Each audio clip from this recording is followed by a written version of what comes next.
Coronado loves its parks, big and small, some with views, many with playgrounds, and one that welcomes dogs. They serve as public gatherings and venues for band concerts, movie premieres, birthday parties, weddings, memorial service, games of all sorts, and lots of picnics. During COVID, they helped our businesses and gave us a safe place to dine. Children grow up in them and return to watch their own children playing, once again beginning the process. Coronado has 18 parks for a total of 46.9 acres. Today, we celebrate the reopening of Mathewson Park Playground. When the city announced a ribbon cutting at Mathewson Park, many questioned, where exactly is Mathewson Park? To answer that, we must go back in time. Many know it as Pomona Park, and at one time it was named for the street that runs alongside it. But the park we celebrate today began to take shape early in Coronado's history with an amusing name.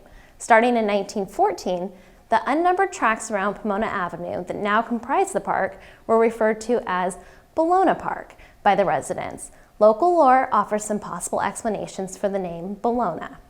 Bologna kind of rhymed with Pomona. The tract of land was Bologna-shaped, and the city engineer at the time, Andrew Irvist, on one occasion said, "Baloney," when told the contour of the park should be changed. In 1915, widow Sarah Haskell sold her lot to the city of Coronado for the sum of $10 to add to the park. It began a long, drawn-out process to obtain land and close portions of Pomona, Marina Place, and Guadalupe Avenue to create the park.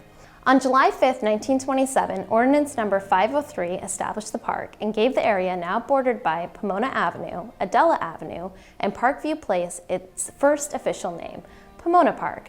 However, on August 3, 1954, City Ordinance Number 900 changed the name of Pomona Park to Mathewson Park to honor Coronado City Clerk Arthur A. Mathewson for his 40 years of service in Coronado.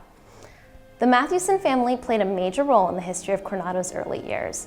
J.A. Mathewson arrived in San Diego after a long and harrowing journey by covered wagon from their home in Oneida, New York. The family arrived in San Diego in 1884 and by 1886 had built a commercial monopoly on Coronado. They opened Coronado's first mercantile that year, the J.A. Mathewson Grocery and General Merchandise Store, and sold food to the construction workers at the Hotel del Coronado the next year from a tent on the grounds. Prior to that, residents of Coronado had to take the ferry boat to San Diego to shop at the well-known Marston's grocery store. In 1900, Mathewson established a major presence at Tent City and later built a two-story mercantile on the corner of 2nd Street and Orange Avenue. The family resided upstairs and kept their horses and delivery wagons in the rear. Coronado had two more Mathewson stores before long, one in the 200 block of Orange Avenue and one in the 1300 block. Arthur Adelbert Mathewson was the first and only graduate of Coronado High School in 1902. In 1914, Mathewson established the Coronado Masonic Lodge, serving as its master the following year. He served on the Coronado School Board from 1922 to 1938, but was celebrated for his long tenure with the city of Coronado, first as city treasurer from 1914 to 1932, and then as the city clerk from 1932 to 1957. According to a local paper at the time, if anyone deserves the title of Mr. Coronado, it undoubtedly was A.A. Mathewson, city clerk, general historian, and a man who knew about everything there was to know about the city and how it got that way. In his almost 40 years of service, Mathewson saw the city expand and grow more beautiful. Mathewson was known as the town's best memory and most friendly official. It's an honor to be here representing my grandfather and the rest of my cousins, the ones that are still alive and the ones that have passed on. My granddad was a big influence in my life because we came down here from Northern California every summer and enjoyed our time on the beach. And he was a lot of fun, always joking, always happy. And unfortunately, he passed when I was quite young, so I don't have very many memories of him except for having a good time at his house on Park Place. Our 1.1 acre neighborhood park had its first playground installed in 1994. That 2,900 square foot playground was no longer serviceable after many years of use.